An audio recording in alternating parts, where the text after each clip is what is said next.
Dabaysha ka socota Muqdisho.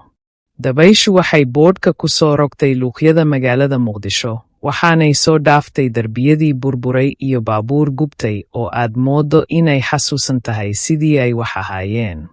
Waxay ahayd Febraayo 1993, magaaladuna waxay ahayd mid nool iyo mid dhimatay, iyada oo rajo la'aan ah, haddana baqdin awgeed. Ayaan oo 13 jir ah ayaa iyada oo cagalaan ah ku soo martay waddadii burburtay, jiiraanka ayaa bowdadeeda kaga dharbaaxay tallaabo kasta. Walaalkeed ka yar, Nuur, ayaa gadaal ka daba orday, isaga oo kor u qaadaya hees ay hooyadood qaadi jirtay. Hooyadood ayaa lagu waayay weerar 2 toddobaad ka hor, aabahood waa la waayay bilo ka hor. Hadda waxay ahayd labadoodii oo kaliya oo ku dheggan burburka qoyska. Waxa aan bartay in aan khatarta hawada ku dhex akhriyo, sida codadku u aamusan yihiin ka hor inta aan xabaddu dhicin, sida hadhku u dhaqaaqo waddooyinka luuqyada ah, guuxa helikabtarada sida xoonka cadhooday. Ajaanibtu hadda meel walba way joogeen, askarta qaramada midoobay koofiyada buluuga ah iyo ciidamada Maraykanka ee gaashaaman ee humfees, laakiin ma joojin gaajada. Iyaguna ma ay joojin qabqablayaasha dagaalka. Galabtaas, waxaan ku imid waddo madhan oo kolonyo ay soo martay. Sanduuqa kartoonada ayaa la dhex dhigay wasakh oo lagu shaabadeeyey calanka Maraykanka iyo xarfaha USAID. Gudaha, dhowr buskud oo jajabaya iyo hal qasacad oo digir ah. Dhammaantood waxay ku shubtay shandadeedii. Isla markiiba, Nuur ayaa ku qayliyey, bal eeg. Wiil laga yaabee 15 oo surwaal gaagaaban oo jeexjeexan oo aan kabo lahayn, ayaa soo hor istaagay isagoo garabka ka suray 4 toddobo. Wejigiisa boodh baa ka timi, laakiin indhuhu way afbadanayeen. Halkan kuma lihid, ayuu yidhi isagoo hore u sii socday. Waa dhul habargidir.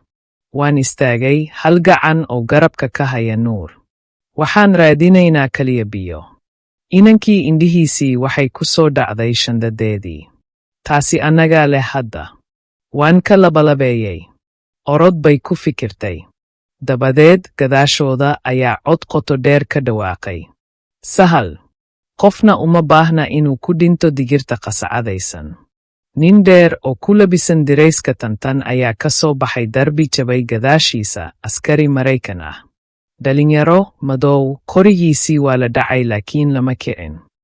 Soomaalinimadiisii way jabtay, laakiin la fahmi karo. Wiilkii ayaa soo jeestay isagoo kacsan. Ma ii sheegi kartid waxaan sameeyo? Ma ihi, askarigii ayaa yidhi. Laakiin waa ilmo, iska daa.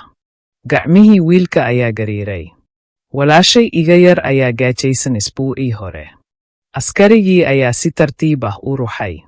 Waan ka xumahay, waxaan halkan ku arkay maydad aad u badan, carruur aad u badan. Habbaar dheer ayuu wiilkii ku dhaygagay Ayaan. Dabadeed dib buu u noqday oo wuxuu ku dhuuntay meel luuq ah, sidii inaanu weligiis meeshaas joogin. Askarigii ayaa neefsaday oo jilba joogsaday. Ma fiican tahay? Uma jawaabin.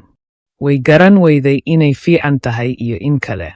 Laakiin Nuur wuu gariiray. Magacaa? Askarigii baa weydiiyey. Maya, ayay tidhi si taxadar leh. Intuu dhoola caddeeyey.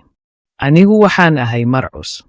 Waxaana la diyaariyey meel aan ka fogayn halkan, kaalay berri, waxaan hubin doonaa inaad hesho cunto iyo biyo nadiif ah.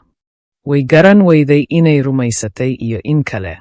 Laakiin sida uu u hadlay, sidii uu weli wax u aaminsan yahay, ayaa ka dhigtay inay doonayso inay isku daydo. Markii uu askarigii ku lumay waddada, ayaa dabayshii mar kale kor u kacday.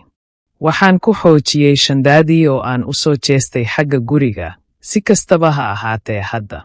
Gadaalkeeda, helikobtaradii ayaa soo duulay, magaaladiina way ka dhawaajisay, wayna baraysay, laakiin weli way nooshahay.